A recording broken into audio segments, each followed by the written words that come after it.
Aviso: este vídeo, narração, trata de violência, tortura e morte. Se esses temas forem sensíveis para você, considere não prosseguir agora.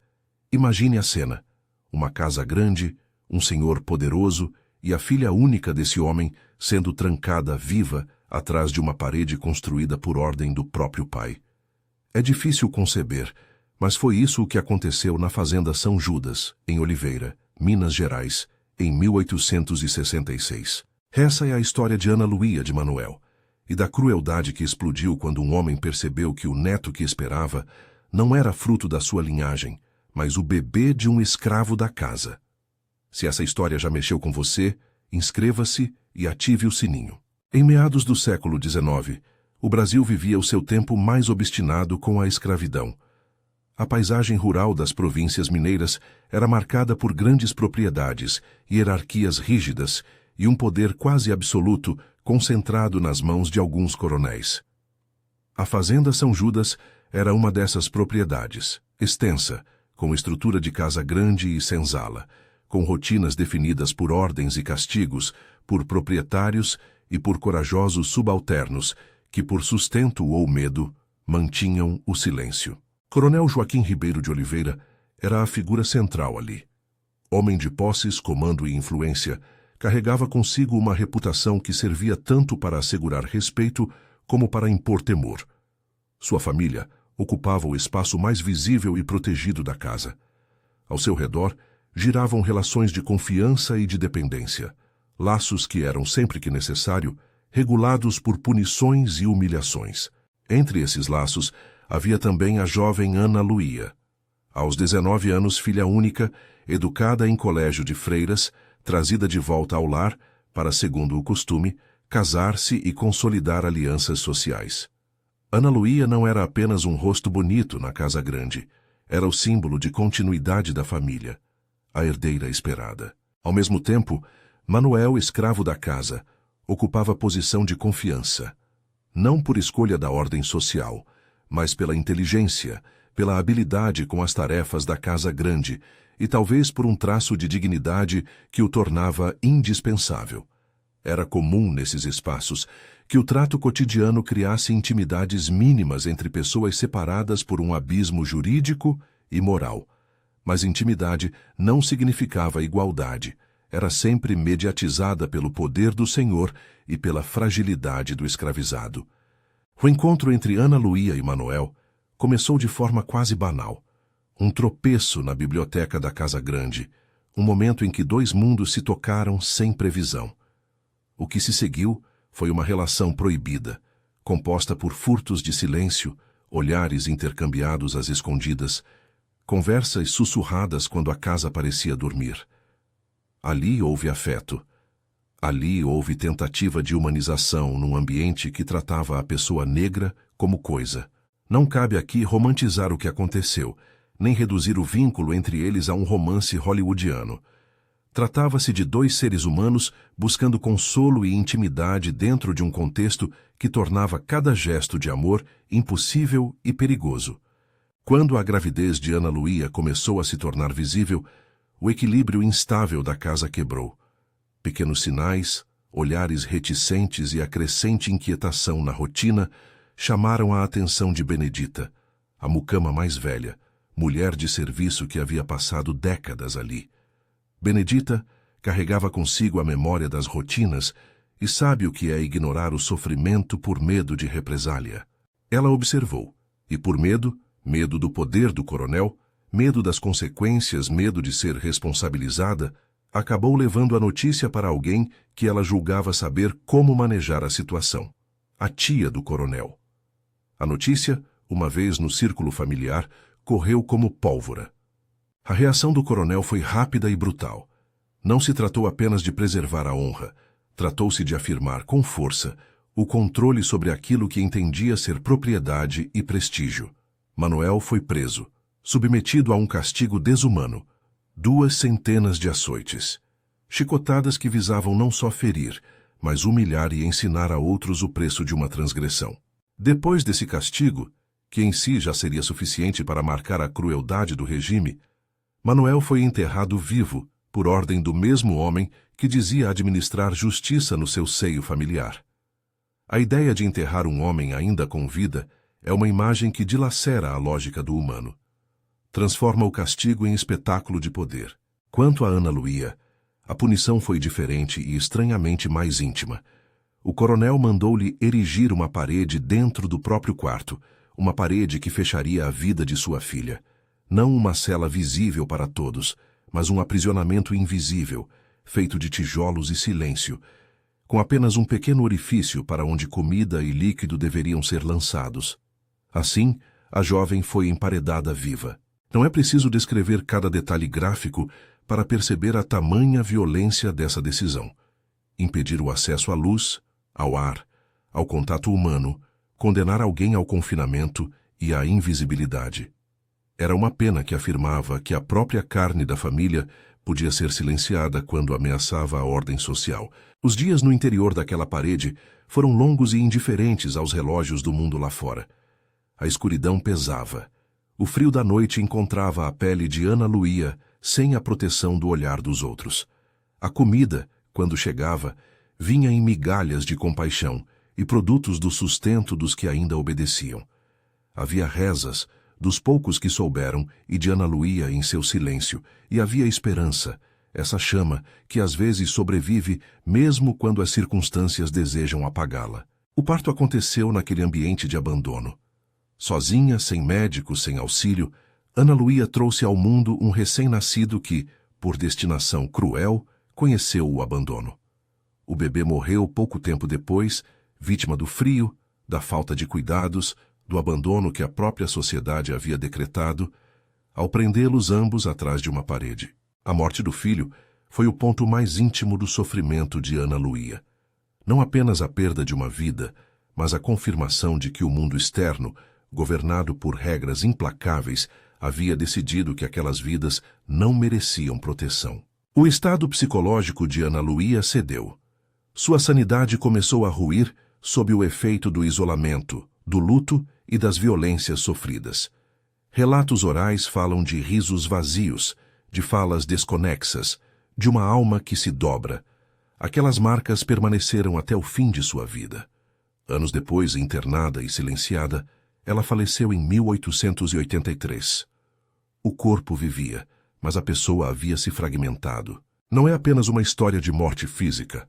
É uma narrativa sobre a destruição da subjetividade, sobre o modo como o poder, quando absoluto, destrói também aquilo que deveria proteger. Benedita, que havia sido a primeira a tentar chamar atenção para a gravidez, foi tomada pela culpa. Não por ser cúmplice no sentido jurídico, mas por carregar o peso de ter sido o agente que permitiu que a informação chegasse às mãos de um homem capaz daquela sentença. Essa culpa a empurrou anos depois a procurar o padre Antônio. Foi a denúncia dela, fruto do remorso e da pressão da consciência, que colocou em movimento um processo resgatador. O padre, como figura de mediação moral e social, assumiu o papel que o Estado formal muitas vezes se recusava a exercer contra homens de poder local. Ele pediu a abertura da parede e o resgate de Ana Luía. Quando a parede foi derrubada, o que se viu deixou poucos indiferentes. Ana Luía ainda estava viva, mas fisicamente marcada e psicologicamente devastada. O bebê, contudo, não resistira. Seu corpo estava mumificado, expressão do abandono e da desolação que havia dentro daquele quarto. A cena foi moeda de escândalo. Palavras como desumano e horror circularam entre aqueles que presenciaram. A reação pública oscilou entre o choque, a censura hipocritamente branda de alguns e o repúdio aguçado de outros. Cabia agora à justiça formal responder, ainda que a maquinaria judicial do Império muitas vezes poupasse os poderosos. O processo contra Coronel Joaquim seguiu por caminhos que revelam muito sobre a sociedade da época. Houve processo, houve publicidade do caso e houve, finalmente, uma condenação que foi convertida em multa, uma pena pecuniária que muitos consideraram leve diante do crime. Essa conversão da pena em multa aparece como um símbolo. O dinheiro, o prestígio e as conexões podiam transformar uma acusação grave em um encargo financeiro, em algo quantificável e, por isso, tolerável. O coronel não foi esquecido, mas tampouco sofreu, nos termos do tamanho da atrocidade cometida, uma punição à altura. Ele acabou morrendo anos depois, marcado pela loucura e pelo isolamento. Mas a morte e a sanha da punição não devolveram Ana Luía nem ao filho que ela perdera. O destino de Bento, o nome do bebê não consta como fixo na transcrição.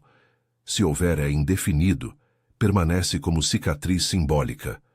O caso transformou-se em escândalo local, em relato repetido nas vizinhanças, em um espelho que mostrava como a escravidão não só escravizava corpos, mas corroía relações familiares, civis e morais. A história da Fazenda São Judas tornou-se, para aqueles que a ouviram, uma denúncia não só contra um homem, mas contra o sistema que permitia que fatos assim ocorressem sem reparação proporcional. Ao narrar esse episódio, é necessário cuidar de algumas precisões. Os eventos centrais, os nomes, a data de 1866, o lugar Oliveira e a Fazenda São Judas, os personagens Coronel Joaquim, Ana Luía, Manuel, Benedita e o Padre Antônio são preservados nesta narrativa, tal como aparecem nas fontes que nos chegaram por via oral e documental. Algumas nuances do processo judicial e dos motivos que levaram a decisões específicas das autoridades podem não estar completamente esclarecidas em documentos formais. Por isso, quando falamos de conversão de pena em multa ou de incentivos sociais que protegeram o coronel, descrevemos o que consta nos relatos, sem pretender transformá-los em uma revisão pericial completa. Há também algo essencial a entender. O poder que permite a um homem ordenar o emparedamento de sua própria filha deriva de uma lógica social e jurídica que aceitava que o senhor da casa tivesse autoridade quase absoluta sobre todos os corpos que lá viviam. A escravidão tornava cotejável a vida dos escravizados com a propriedade, e uma sociedade que organiza-se dessa maneira cria zonas de impunidade, onde o sofrimento passa a ser instrumento de disciplina. Assim, o caso de Ana Luía e Manuel funciona como um espelho bruto dessa lógica. A reação pública teve diferentes tonalidades. Enquanto alguns demonstraram escândalo genuíno, outros se dividiram entre a compaixão contida e a preocupação com a ordem. Famílias aliadas do coronel se afastaram, como quem tenta proteger status e evitar exposição. Alguns agentes do aparato judicial demonstraram reticência diante de um homem de influência.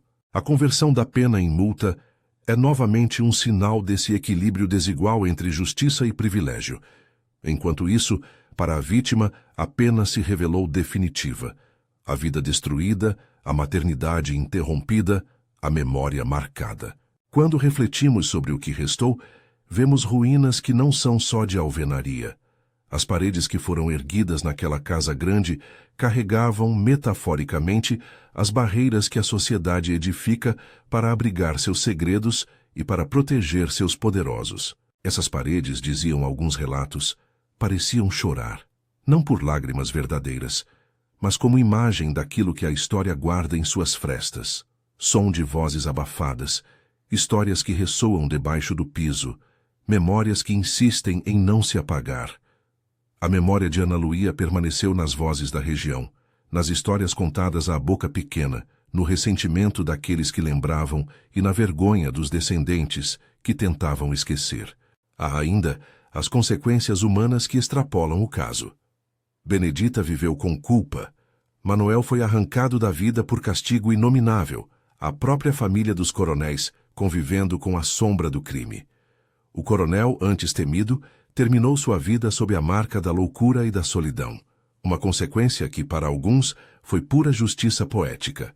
Para outros, uma confirmação de que, mesmo quando punições ocorrem, elas não restauram o que foi perdido. Ao encerrar esta narrativa, cabe uma pergunta que toca o presente. Quantas histórias como essa permanecem nas paredes antigas de fazendas e nas memórias das cidades do interior? Quantas injustiças não foram registradas em livros oficiais, mas sobreviveram em relatos orais, funerais, cartas escondidas e memórias familiares? E, sobretudo, o que fazemos com essas memórias? Esquecemos, omitimos, ou as transformamos em ferramentas de ensino para que essa história não se repita com a mesma lógica de impunidade? Recordar o caso de Ana Luía, de Manuel e do coronel não é um exercício voyeurístico, é um dever de memória. É reconhecer que a escravidão deixou feridas que persistem, que atos de violência perpetrados em nome da honra ou da ordem foram formas de consolidação de privilégios e que as consequências se prolongam por gerações. Preservar essa história é também um modo de dar voz àqueles que foram silenciados, de nomear a injustiça e de evitar que o silêncio se torne mais confortável do que a verdade. No final, restam as imagens, a parede erguida no quarto, a escuridão que aprisiona, o som distante das rezas, a mão de Benedita tremendo ao bater à porta do padre, o pranto contido de quem viu a cena quando a parede foi aberta.